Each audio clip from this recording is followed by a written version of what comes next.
My wife got a promotion. She took the whole team to dinner, including her assistant, but didn't invite me. She sent me a text. Remember to eat the leftovers in the fridge. I replied, okay. Then calmly I changed the locks. Late at night she came back drunk with him. The key didn't turn, and what they saw through the window left them completely stunned. I'm glad to have you here. Follow my story until the end and comment the city you are watching from so I can see how far my story has reached. I'm Henry and I'm 58 years old. After 32 years in the same accounting firm, I thought I understood how celebrations worked in a marriage. When your spouse achieves something significant, you celebrate together. That's what I believed until last Tuesday when Stella got her promotion to regional director. I was washing dishes after dinner when she walked into the kitchen, her phone buzzing with congratulatory messages. Her face glowed with satisfaction as she scrolled through text after text. "This calls for a celebration," I said, drying my hands on the kitchen towel. "Should we open that bottle of wine we've been saving, or maybe go to Romano's?" Stella looked up from her phone with an expression I couldn't quite read. It wasn't excitement or joy. It was something colder, more calculated. "Oh, the team is already planning something," she said, her tone casual but distant. "Marcus suggested this new place downtown. You know, the one with the rooftop bar?" Marcus, her 28-year-old assistant who had joined the company 6 months ago. The same Marcus who somehow managed to insert himself into every conversation about work, every late meeting, every weekend conference call. I felt my stomach tighten. "That sounds nice. What time should I be ready?" Stella's fingers paused over her phone screen. She didn't look up when she answered. "Actually, it's just going to be the team tonight. You understand, right? Work people, work talk. You'd probably be bored." The words hit me like cold water. I stood there holding the dish towel, watching my wife of 15 years dismiss me from her moment of triumph as if I were a stranger who had wandered into her kitchen. "But it's your promotion," I said quietly. "I want to celebrate with you." She finally looked at me then, and I saw something in her eyes that made my chest ache. Impatience. Annoyance. As if I were a child asking to join the adults' table. "Henry, don't be dramatic. It's just one dinner. We can celebrate this weekend if you want." If I want. As if celebrating her success was some personal favor I was requesting rather than what a husband should naturally do. I watched her walk out of the kitchen, already dialing someone. Through the thin walls of our ranch house, I heard her voice change completely. "Marcus, yes, I can't wait either. 7:30 works perfectly." The warmth in her voice when she spoke to him was something I hadn't heard directed at me in months, maybe longer. I finished the dishes in silence, each plate and glass feeling heavier than the last. By 6:15 I could hear her in the bedroom, drawers opening and closing, the hairdryer running. She was getting ready with the kind of care she used to reserve for our anniversary dinners. When she emerged an hour later, I barely recognized her. She wore the black dress I'd bought her for her birthday last year, the one she'd claimed was too fancy for anywhere we'd go. Her hair was styled in loose waves, her makeup flawless. She looked beautiful, radiant even. She looked like she was going on a date. "How do I look?" she asked, adjusting her earrings in the hallway mirror. "Beautiful," I said, and meant it. "You look absolutely beautiful." For a moment something flickered across her face. Guilt, maybe, or regret. But it passed quickly. "Don't wait up," she said, grabbing her purse. "These work dinners can run late. You know how it is." I nodded, though I didn't know how it was. In 32 years of marriage to my first wife and 15 years with Stella, I'd never been excluded from a celebration this important. She kissed my cheek, a brief, perfunctory gesture that felt more like obligation than affection. Her perfume, the expensive kind she only wore on special occasions, lingered in the air after she left. I sat in our living room, surrounded by the quiet of our empty house. The television droned in the background, but I wasn't watching. I was thinking about how excited I'd been when Stella first mentioned the possibility of this promotion. How proud I'd felt, how I'd planned to take her to dinner at the nice steakhouse across town, maybe buy her flowers, tell everyone we met that my wife had just been promoted to regional director. Instead, I was sitting alone while she celebrated with her team. At 8:30, my phone buzzed, a text from Stella. "Remember to eat the leftovers in the fridge. Don't want them to go bad." I stared at the message for a long time. Not having a great time, wish you were here. Not love you, see you soon. Just a reminder about the leftovers, as if I were a house sitter she'd hired to watch the place. I typed back, okay. The single word felt inadequate, but what else was there to say? That I felt dismissed? That I felt like a stranger in my own marriage? That the woman I loved had just reduced me to someone who manages leftovers while she celebrates the biggest achievement of her career with another man? I walked to the kitchen and opened the refrigerator. There, in a covered dish, was the leftover meatloaf from Sunday dinner. Cold, congealed, forgotten. Like me. I heated it in the microwave and ate standing at the counter, staring out the window at the driveway where Stella's car should have been. The meatloaf tasted like cardboard, but I finished every bite. As I washed my single plate and fork, I caught my reflection in the kitchen window. A 58-year-old man eating reheated leftovers while his wife celebrated with her young assistant. When had I become someone whose presence was optional in his own life? The house felt different that night. Emptier somehow, though nothing had physically changed. I walked through rooms we'd shared for 5 years, rooms where we'd planned our future, argued about paint colors, made love on lazy Sunday mornings. Now they felt like spaces I was merely occupying. I went to bed at 10:30, something I'd never done when Stella was out. Usually I'd wait up, eager to hear about her day, to share in whatever had happened. But tonight the thought of lying awake listening for her car in the driveway felt pathetic. I was drifting off when I heard my phone buzz again, another text. Having such a great time. The team really knows how to celebrate. Marcus found this amazing wine. You would hate it. Too sophisticated. LOL. Even in her celebration she found a way to diminish me. To remind me that I didn't belong in her world of sophisticated wines and rooftop bars and young assistants who knew exactly what to say. I turned my phone face down and closed my eyes, but sleep didn't come easily. I lay there thinking about the last 6 months, about all the little changes I'd noticed but dismissed. The way Stella started working late more often, the way she'd light up when her phone buzzed with work messages, the way she'd started mentioning Marcus in casual conversation, always with a smile. And now this, the ultimate exclusion, on what should have been one of our happiest nights together. I must have fallen asleep eventually, because the next thing I knew it was 3:15 in the morning and I was alone in bed. Stella still wasn't home. I woke up the next morning to an empty bed and the sound of running water. Stella was in the shower, and by the time I made my way to the kitchen she was already dressed for work, moving through her morning routine as if nothing had happened. "How was dinner?" I asked, pouring coffee into my favorite mug, the one our neighbor had given us last Christmas with "World's Best Husband" printed on the side. This morning it felt like mockery. "Fine," she said, not looking up from her phone. "Good food. Good wine. You know how these work things are." No details, no excitement about her promotion, no mention of what time she'd gotten home or why she'd been out until after 3 in the morning celebrating a work dinner.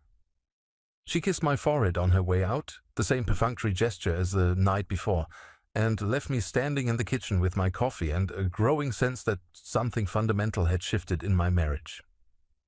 I took the day off work. I told myself it was to process Stella's promotion, maybe plan something special for the weekend. But really I needed time to think, time to understand why I felt so hollow after what should have been a happy occasion. Around noon I remembered the leftovers, the ones Stella had reminded me about. I opened the refrigerator and found not just the meatloaf, but also a container of pasta salad and half a roasted chicken. Enough food for several days. Had she planned to be gone that long? I heated the pasta salad and ate it at the kitchen table, the same table where we'd shared breakfast that morning in polite, distant silence.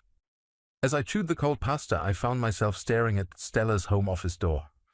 It was closed, as always. She'd claimed the spare bedroom as her workspace when we moved in together, and I'd respected that boundary, her private space for important work. But sitting there eating leftovers while she celebrated with Marcus, I felt something I'd never experienced in our marriage: suspicion. I finished lunch and found myself walking toward her office. The door wasn't locked. It never was during the day. Stella trusted me, or maybe she'd never imagined I'd have reason to look. Her desk was immaculate as always, everything in its place, files organized, pens in a neat row. But as I stood there, I noticed something I'd never seen before. A small wooden box tucked behind her computer monitor. It was old, worn, the kind of thing you'd find at an antique shop. I knew I shouldn't open it. I knew I was crossing a line, but the memory of last night, the dismissal, the exclusion, the way she'd looked at me like I was an inconvenience, pushed me forward. Inside the box were photographs. The first few were innocent enough: office Christmas party pictures, team-building events, the usual workplace memories. But as I flipped through them, my hands began to shake. There was Stella with Marcus at what looked like a company conference. She was laughing, her hand on his arm, leaning into him in a way that spoke of intimacy, not professional courtesy. Another photo showed them at what appeared to be a weekend retreat. They were hiking together, Stella wearing clothes I'd never seen before, looking radiant and carefree. But it was the last set of photos that made my legs weak. They were clearly taken during a weekend getaway. Stella and Marcus at a bed and breakfast I'd never heard of, sharing champagne on a porch swing, Marcus feeding her strawberries. Stella curled up against him on a couch, both of them laughing at some private joke. These weren't work photos, these were romantic photos, couple photos. My hands trembled as I set them down. How many weekend conferences had she mentioned in the past 6 months? How many late meetings?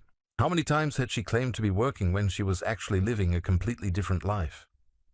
I searched through the rest of the box with growing dread.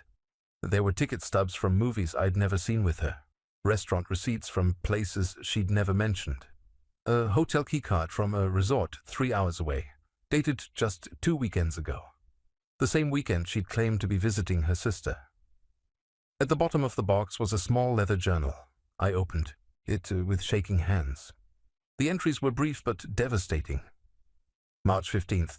M surprised me with lunch at the little French place. Felt guilty lying to H about working through lunch, but M makes me feel so alive. April 2nd. Weekend at the lake house was perfect. M is everything I never knew I wanted. How do I tell H? May 20th. M says we should be more careful, but I can't help myself.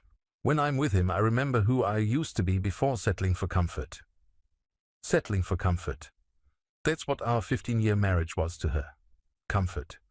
Not love, not partnership, not the life we'd built together. Just comfort. The final entry was dated 3 days ago. Promotion is official. M wants to celebrate properly this time. No more hiding in dark restaurants. Time to start living the life we deserve. H will understand eventually. He has to.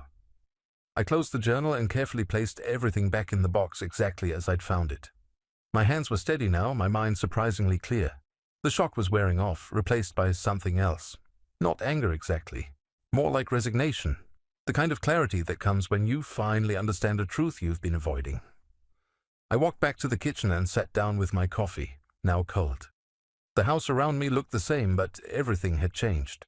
The photos on the refrigerator, our vacation to Yellowstone 2 years ago, our wedding day 15 years past, now felt like artifacts from someone else's life. I thought about all the signs I'd missed or chosen to ignore. Stella's new enthusiasm for work, her sudden interest in weekend conferences, the way she'd started buying new clothes and getting her hair done more often. The gradual cooling of our physical relationship, which I'd attributed to stress and age. It hadn't been stress. It had been Marcus. I found myself thinking about the previous night differently now. It hadn't been a work celebration she'd excluded me from. It had been a celebration of their relationship, their future together. And she'd sent me a text about leftovers while she was probably planning to leave me. The irony wasn't lost on me. While I'd been eating the literal leftovers in our refrigerator, I'd become the leftover in her life. The thing she didn't want to waste but didn't particularly want either. I spent the rest of the afternoon moving through our house like a stranger, seeing everything through new eyes. The bedroom we'd shared, where she'd been planning her escape. The living room where we'd watched television together while she dreamed of another man. The kitchen table where we'd discussed our days while she carefully edited out the most important parts of hers. When Stella came home at 6:30, I was making dinner. Pork chops, her favorite. She seemed surprised to find me cooking. "You didn't have to do this," she said, setting down her briefcase.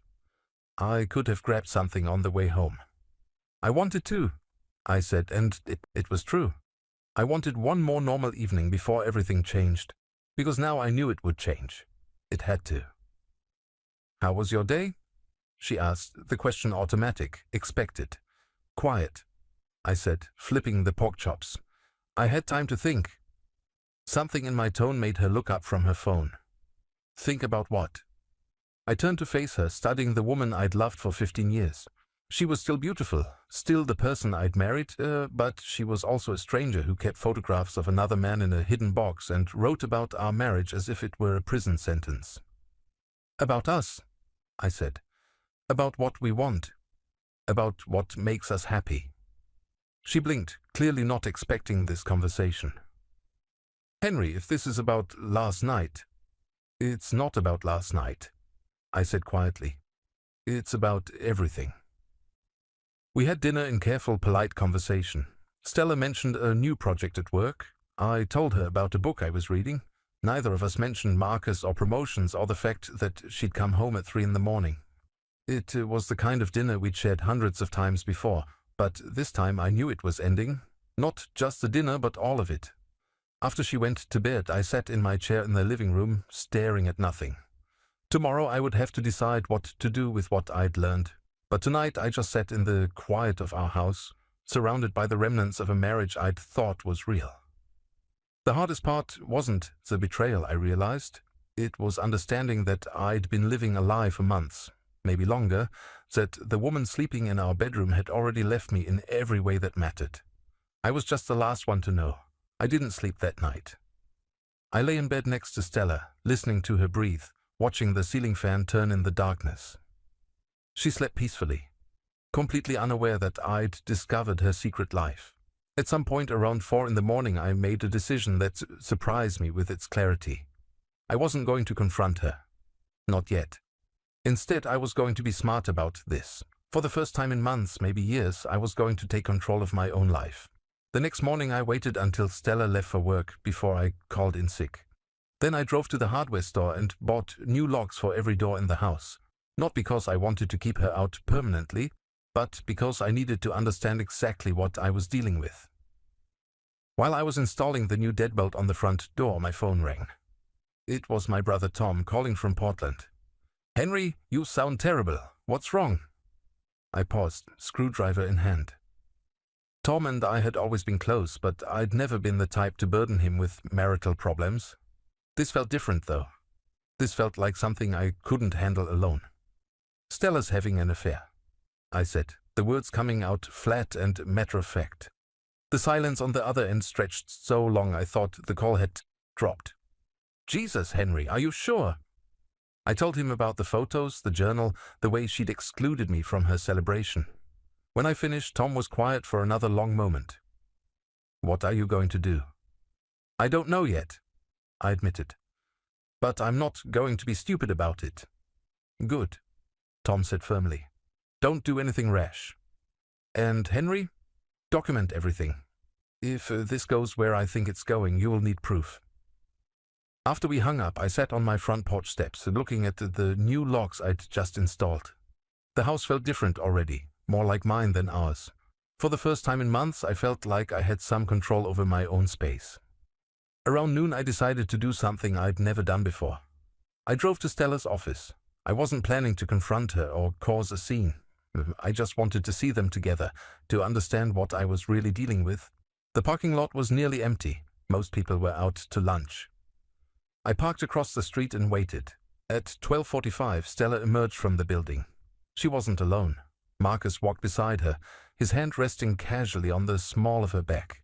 It was a gesture so intimate, so possessive that I felt my chest tighten.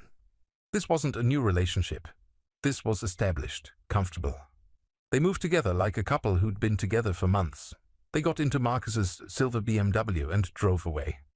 I followed at a distance, feeling foolish but needing to know. They went to a small Italian restaurant downtown, the kind of place with dim lighting and intimate booths.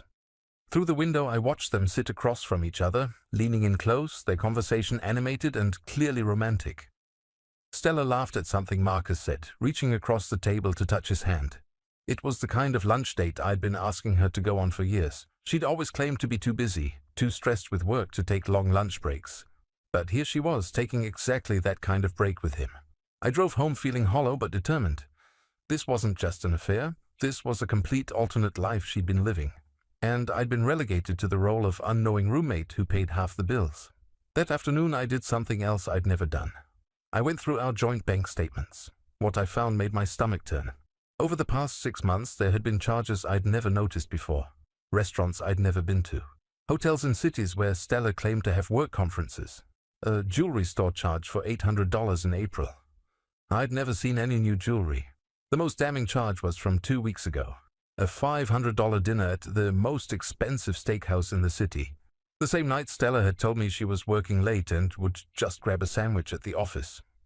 I printed out the bank statements and put them in a folder along with photos I'd taken of the contents of Stella's hidden box. Tom was right.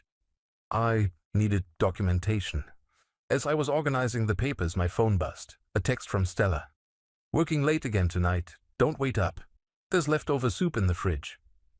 More leftovers. More lies. I stared at the message for a long time, then typed back, "Okay, love you." It wasn't true anymore, but I needed her to believe everything was normal until I figured out my next move.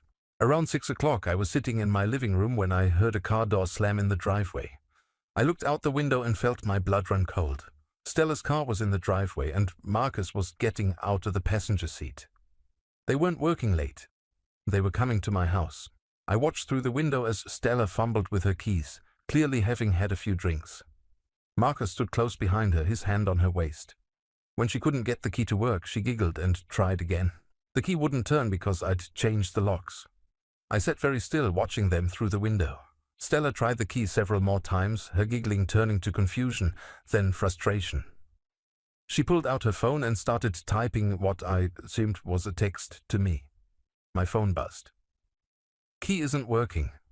Are you home? Can you let me in?" I didn't respond. I just watched. After a few more minutes of trying the key, Stella walked around to the side of the house where the living room window was. The curtains were open and she could see me sitting in my chair. Her face went through a series of expressions. Confusion, realization, then something that might have been fear. Marcus appeared behind her at the window. This was the first time I'd seen him up close, and I was struck by how young he looked. Young and confident and completely unprepared for the situation he'd walked into. Stella gestured frantically for me to come to the door. When I didn't move, she pressed her face against the glass and mouthed, "What's going on?" I stood up slowly and walked to the window. For a long moment we stared at each other through the glass. My wife of 15 years and the man she'd been planning to leave me for. Then I held up the folder of bank statements and photographs. The color drained from Stella's face. Marcus looked confused, glancing between us, clearly not understanding what was happening. I walked to the front door but didn't open it. Instead, I spoke loudly enough for them to hear me through the wood. "I know about the affair, Stella. I know about the hotels and the restaurants and the weekend getaways. I know about the jewelry you bought him with our money." Silence from the other side of the door. "I also know you were planning to bring him here tonight, while you thought I was waiting at home like an obedient husband, eating leftovers and staying out of the way of your real life." Marcus said something I couldn't make out. Stella shushed him sharply. "Henry!" Stella's voice came through the door, shaky but trying to sound reasonable. "Let me explain. This isn't what you think." I almost laughed. Even now, caught red-handed, she was going to try to lie her way out of it. "It's exactly what I think," I said. "The question is, what are you going to do about it?" I heard them whispering urgently to each other on the other side of the door. After a few minutes, Stella tried again. "Henry, please. I know you're hurt, but we can work this out. Just let me in so we can talk." "No," I said simply. "I'm done talking. I'm done being the leftover in your life." I walked away from the door and back to my chair, leaving them standing on the porch of the house that was no longer theirs. Through the window, I watched Marcus gesture angrily, clearly frustrated with the situation he'd been dragged into. This wasn't how their romantic evening was supposed to go. After about 10 more minutes, they left. I sat in my chair for a long time after their car disappeared, feeling something I hadn't experienced in months. Peace. For the first time since I'd discovered Stella's betrayal, I felt like I was in control of my own life. But I knew this was just the beginning. Tomorrow everything would change. I spent the evening making phone calls, first to a locksmith, to have all the locks changed again. I wanted to be sure they couldn't find a way in, then to a divorce attorney my brother had recommended, finally to a local hotel where I made a reservation for Stella under her name. She'd been so concerned about my comfort, about making sure I had leftovers to eat. Tonight she could worry about her own comfort. She could figure out where she was going to sleep and what she was going to eat, and how she was going to explain to Marcus why their romantic evening had gone so spectacularly wrong. As I got ready for bed in the house that now felt truly mine for the first time in months, I realized something that surprised me. I wasn't angry anymore. I wasn't even particularly sad. I was free. The next evening, I did something I hadn't done in years. I cooked a real dinner, not because I was hungry, but because I wanted to. Grilled salmon, roasted vegetables, a nice bottle of wine I'd been saving for a special occasion. This felt special enough. I wasn't eating alone, though.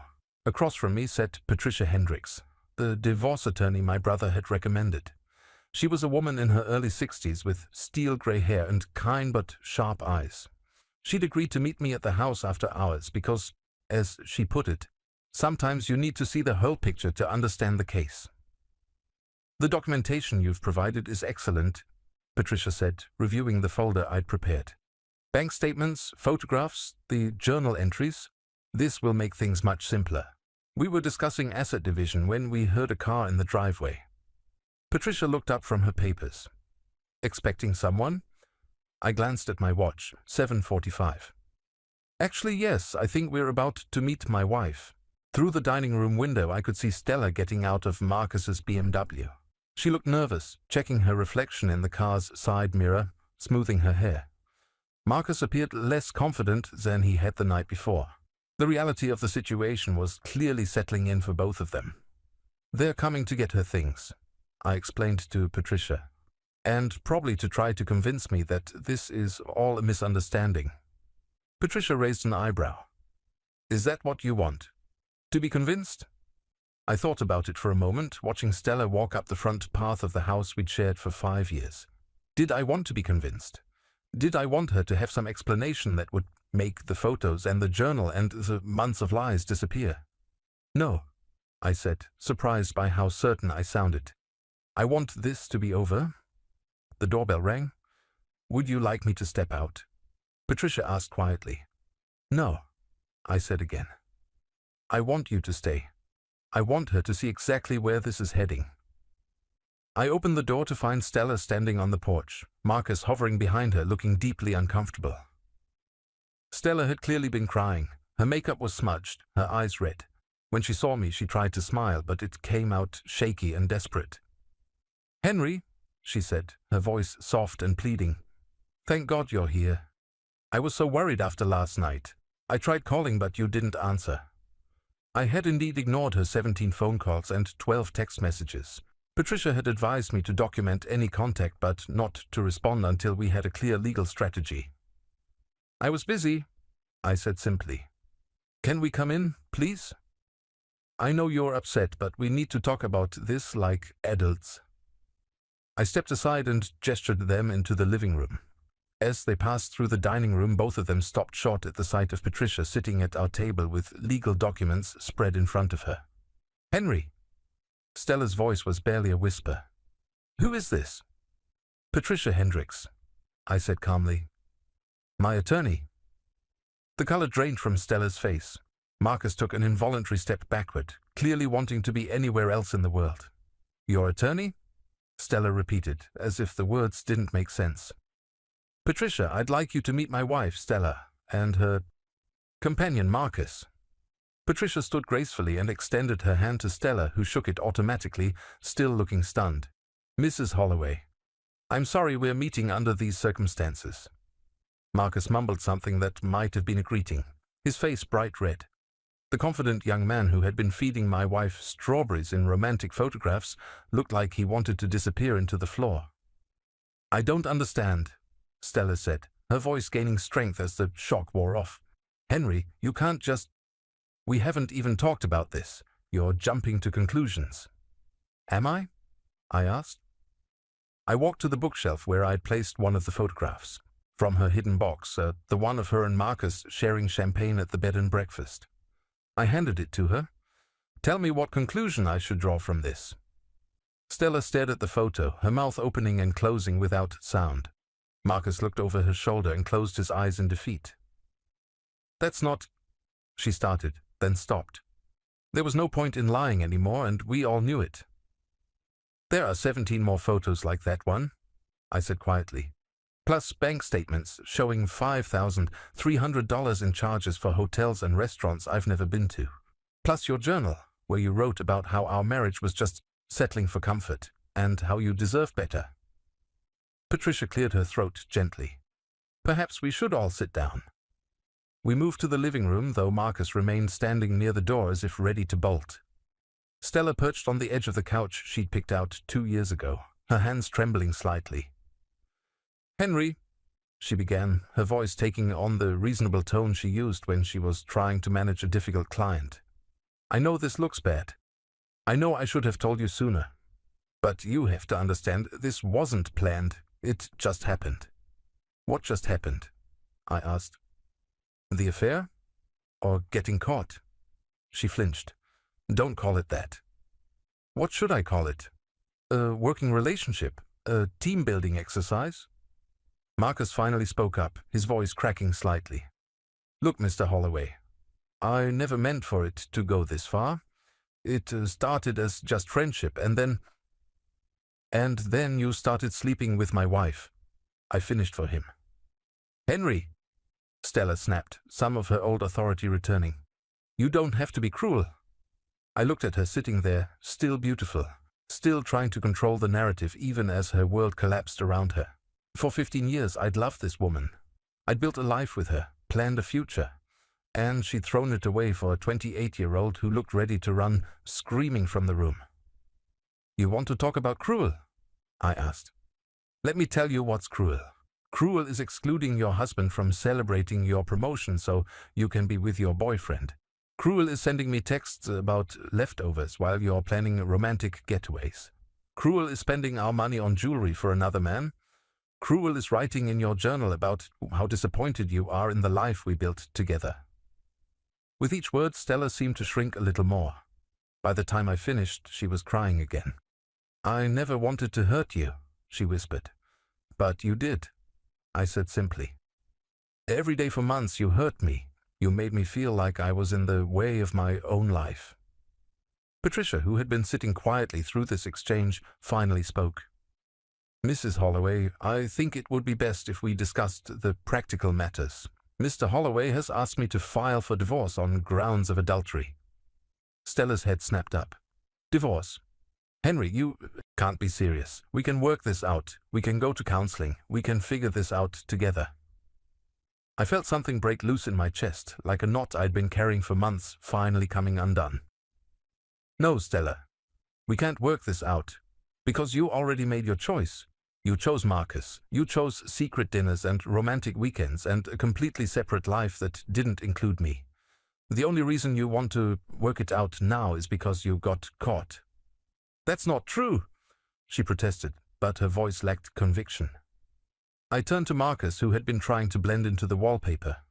What about you, Marcus? Are you planning to stick around to help her work this out? Or are you going to disappear the moment things get complicated? Marcus opened his mouth, then closed it again. The silence stretched uncomfortably long. That's what I thought, I said. Patricia gathered her papers efficiently. Mr. and Mrs. Holloway, I'll have the divorce papers ready for filing by Monday morning. Mrs. Holloway, you'll want to retain your own counsel. Stella stood abruptly.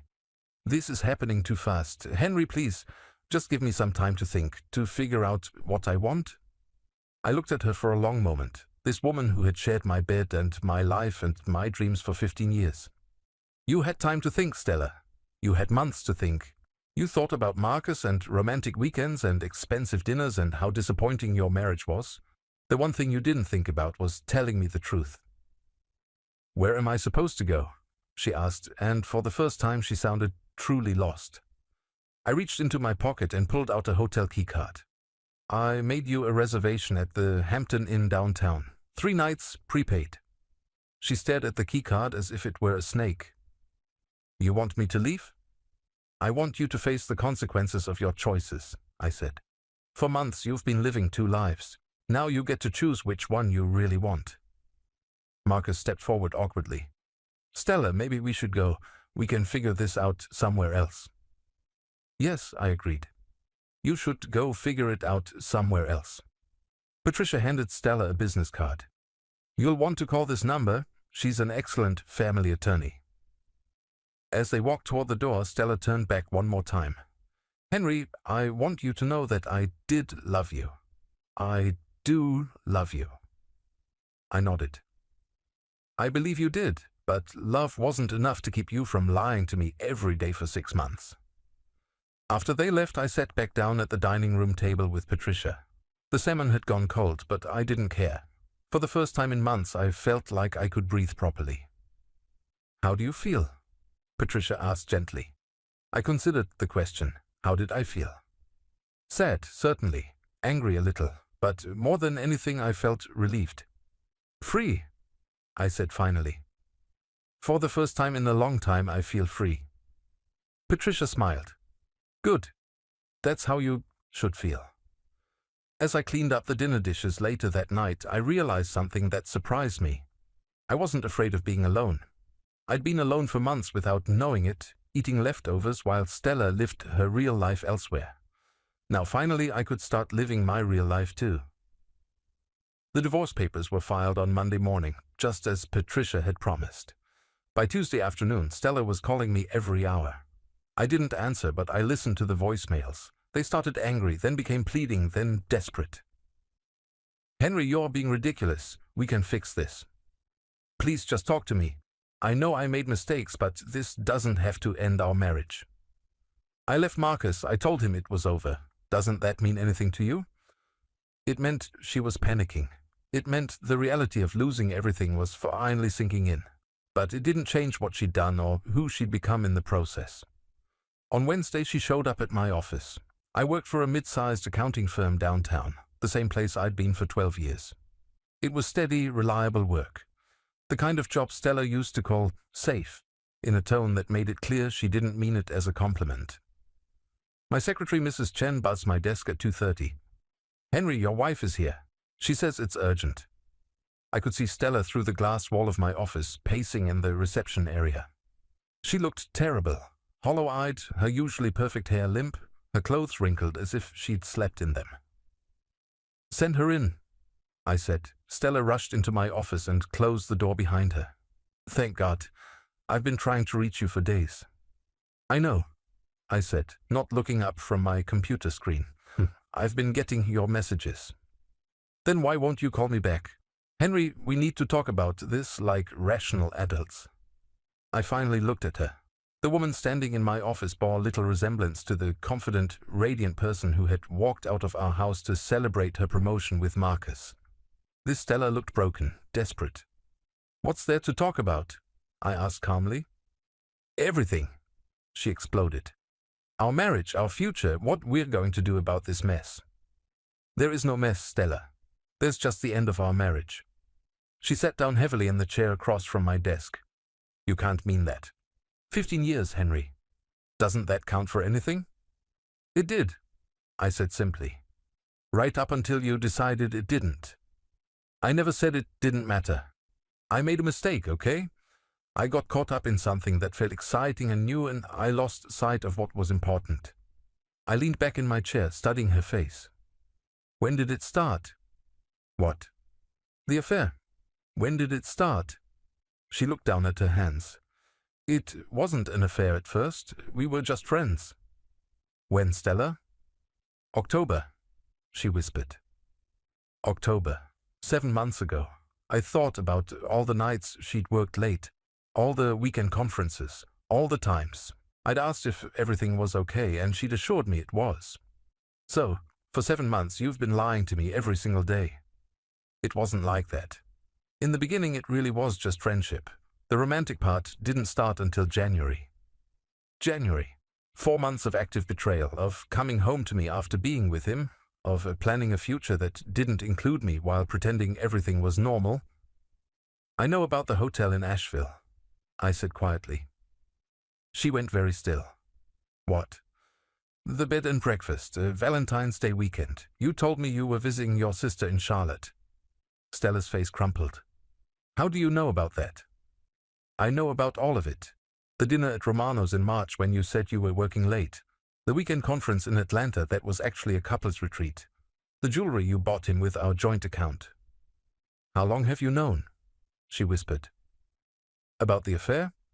3 weeks, about you being unhappy in our marriage. Probably longer than you realize. She stared at me in shock. 3 weeks? You've known for 3 weeks and you didn't say anything? What was I supposed to say? Honey, I found your secret love letters. Please stop cheating on me. You could have given me a chance to explain. I almost laughed. Explain what? That you were planning to leave me anyway? That our marriage was just something comfortable to settle for while you figured out what you really wanted? She opened her mouth to deny it, then closed it again. We both knew what her journal had said. The promotion celebration, I continued. That wasn't about excluding me from work talk. That was about celebrating your new life with Marcus without having to pretend around me. Stella was crying now, mascara running down her cheeks.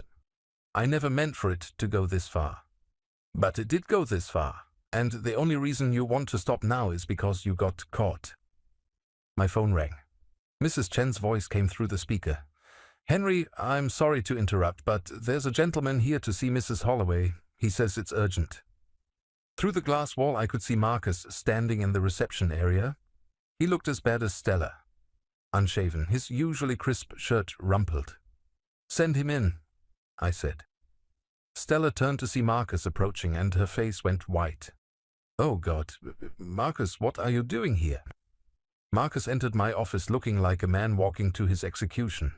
Stella, we need to talk. Something's happened. What now? I asked, genuinely curious. Marcus glanced at me nervously, then back at Stella. My wife found out. Your wife? I said, raising an eyebrow. You're married? The room went dead silent. Stella was staring at Marcus with an expression of complete shock.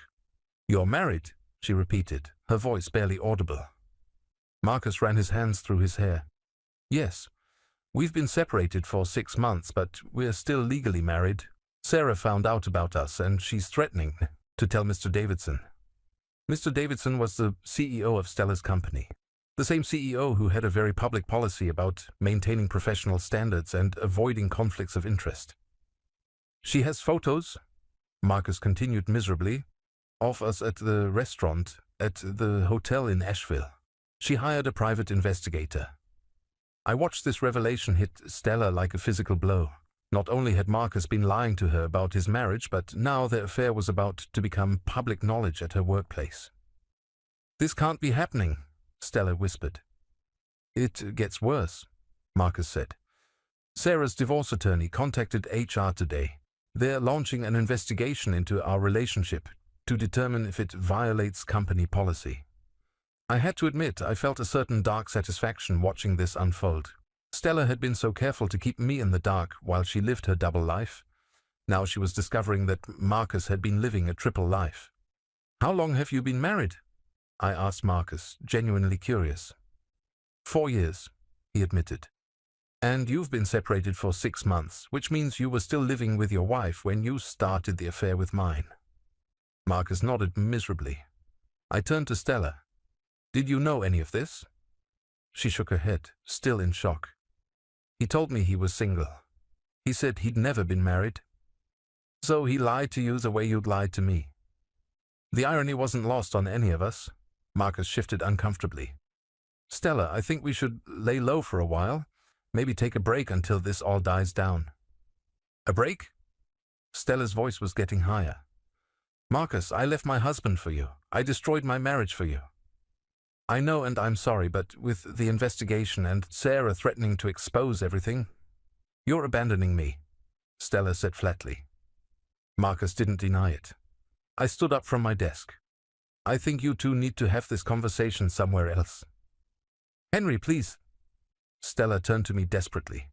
I know I messed up, but you can't just throw away 15 years. I'm not throwing anything away, I said calmly. You already did that.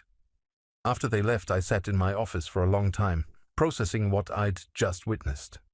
Stella had blown up her marriage for a man who was already married and who was now abandoning her the moment things got complicated. I should have felt sorry for her. Part of me did, but mostly I felt vindicated. This was who she'd chosen over me. A liar who had been using her just as much as she'd been using me. That evening I called my brother Tom. "How are you holding up?" he asked. "Better than I expected," I admitted. Stella's boyfriend turned out to be married. His wife is exposing the affair to their company. The whole thing is falling apart. Jesus, do you feel bad for her? I thought about it. I feel bad for the Stella I married 15 years ago. But that woman's been gone for months. The person who took her place? No, I don't feel bad for her. Good, Tom said firmly. She made her choices. Now she gets to live with them. The next morning, Patricia called with an update. Stella's attorney wants to discuss a settlement. Apparently, she's facing some professional difficulties that are making her eager to resolve things quickly. What kind of settlement? She's willing to give up her claim to the house and take minimal alimony in exchange for a quick, quiet divorce. I thought about Stella's desperation in my office, the way she'd looked when Marcus told her about the investigation. She wasn't trying to save our marriage anymore. She was trying to save face. What do you recommend? I asked. Take it, Patricia said without hesitation. She's in no position to negotiate. As I hung up the phone, I realized something that surprised me. I wasn't angry anymore. The rage that had sustained me through the discovery and the confrontation had burned out, leaving behind something cleaner. Resolution. Stella had chosen her path when she started the affair. Now she was learning that actions have consequences, that the exciting new life she'd thought she wanted came with a price she hadn't anticipated. For the first time in months, I felt like I was exactly where I was supposed to be. 6 months later, I was sitting on my back porch with my morning coffee, watching the sunrise paint my garden in shades of gold and pink. The house felt different now, lighter, more peaceful. I'd redecorated after the divorce was finalized, not because I was trying to erase memories, but because I wanted the space to reflect who I was becoming rather than who I'd been. The settlement had gone through exactly as Patricia predicted. Stella kept her car and her personal belongings. I kept the house and most of our savings. She'd been so eager to finalize everything quickly that she'd barely negotiated. Looking back, I understood why. The investigation at her company had been thorough and devastating. Not only had she been demoted from her new position, but she'd been transferred to a different department entirely. Marcus had been let go completely. Their affair had violated several company policies, and the CEO had made an example of them. I learned all this not from Stella, but from my neighbor, Mrs. Rodriguez, whose daughter worked in HR at Stella's company. Small town, small world. I heard she moved to Portland. Mrs. Rodriguez had mentioned casually while we were both checking our mail. Took a job with a smaller firm, probably best for everyone. I'd nodded politely, but inside I felt only a distant kind of sadness. Not for the end of our marriage, but for the waste of it all. 15 years that should have meant something, reduced to a cautionary tale about making bad choices. My phone rang, interrupting my morning meditation. Tom's name appeared on the screen. "How's retirement treating you, old man?" he asked cheerfully. I'd taken early retirement 3 months ago, using the settlement money to pay off the house and give myself time to figure out what came next. At 58, I was young enough to start over, and for the first time in my adult life, I had the freedom to do exactly what I wanted. "It's good," I said, and meant it. "I'm thinking about taking that photography class we talked about. The one at the community college." "That's great, Henry. Mom would be proud." Our mother had been a photographer before she got married and had kids. She tried to teach both Tom and me when we were young, but I'd been too focused on practical things like accounting to pay much attention. Now, with time on my hands and no one else's agenda to consider, I was rediscovering interests I'd forgotten I had. "Speaking of which," Tom continued, "Jennifer wants to know if you're coming for Thanksgiving. She's been planning the menu for weeks." Tom's wife, Jennifer, had been more supportive through the divorce than my own sister had been. She'd called regularly, invited me to dinner, made sure I wasn't spending too many evenings alone. Good people. Solid marriage. The kind of partnership I'd thought I had with Stella. "I'll be there," I promised. "Should I bring anything?" "Just yourself, and maybe one of those apple pies you've been perfecting." After we hung up, I sat back in my chair and smiled. The apple pies had been an unexpected development. With time on my hands and a kitchen that was finally mine alone, I'd started experimenting with baking. It turned out I had a talent for it. Who knew? Around 10 o'clock, I drove into town to run some errands. The grocery store, the bank, the post office. Simple tasks that had once felt like chores now felt like choices. I could take my time, chat with the cashiers, stop for coffee if I felt like it. At the coffee shop, I ran into Margaret Sullivan, who had taught English at the high school for 30 years before retiring. We'd known each other casually for years, but had started having regular conversations since I'd become a regular customer. "Henry," she smiled warmly as I approached her table. "How's the photography coming along?" I'd shown her some of my early attempts the week before. Landscapes mostly, pictures of the sunrise from my back porch, the way light filtered through the trees in the park. "Getting better," I said, sitting down across from her. "I signed up for that intermediate class that starts next month." "That's wonderful. You have a real eye for it." Margaret was 62, widowed 5 years ago, with laugh lines around her eyes and silver hair she wore in a simple bob. She was intelligent, kind, and, most importantly, completely honest about who she was. No hidden agendas, no secret lives. We'd been having coffee together once a week for 2 months now, and I was beginning to realize that these conversations were the highlight of my week. Not because I was looking for romance, I wasn't sure I was ready for that yet, but because it felt good to talk to someone who listened without judgment and shared her thoughts without calculation. "I heard they're starting a photography club at the senior center," Margaret mentioned casually. "Would you be interested in something like that?" "Maybe," I said. "Would you be interested in something like that?" She laughed. "I might be.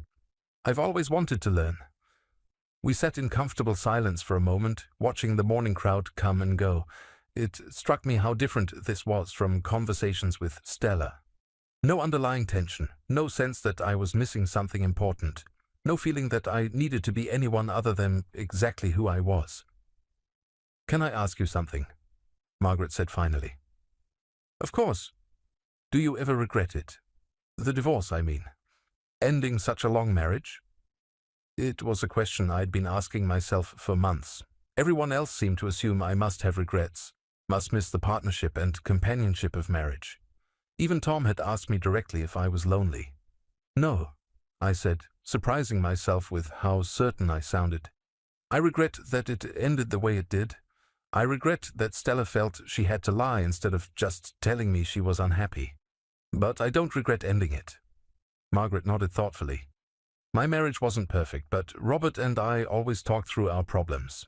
I can't imagine trying to build a life with someone who was living a completely different life behind my back." "That's exactly what it felt like," I said. "Like I was married to someone who didn't actually exist." We talked for another hour about books and photography and the changing seasons. When I finally walked home, I felt energized in a way I hadn't experienced in years. That afternoon, I did something I'd been thinking about for weeks. I called Stella. She answered on the third ring, her voice cautious. "Henry, is everything okay?" "Everything's fine," I assured her. "I just wanted to check in, see how you're doing." A long pause. "I'm okay, getting settled in Portland. The job is fine, nothing exciting, but it pays the bills." "Good. I'm glad you landed on your feet." Another pause. "How are you doing? Really?" I looked around my living room at the new furniture I'd chosen, the photographs I'd framed and hung on the walls, the stack of library books on the coffee table. "I'm good, Stella, really good." "I heard you retired." "I did. I'm taking photography classes, learning to bake, thinking about traveling." "That sounds—" She trailed off, then started again. "Henry, I want you to know how sorry I am, about everything, about the way I handled things, the lies, all of it." I could hear genuine regret in her voice, and for the first time since I'd discovered her affair, I felt something like forgiveness stirring in my chest. "I know you are," I said gently. "We both made mistakes, Stella. We stopped talking to each other, stopped paying attention to what the other person needed. But I'm the one who cheated. I'm the one who destroyed everything. You made choices that ended our marriage," I agreed. "But I chose to ignore the signs that you were unhappy. We both share responsibility for what our marriage became." She was crying now. I could tell from her voice. "I miss you sometimes. Not the affair, not the drama, just you. The way you used to make me laugh.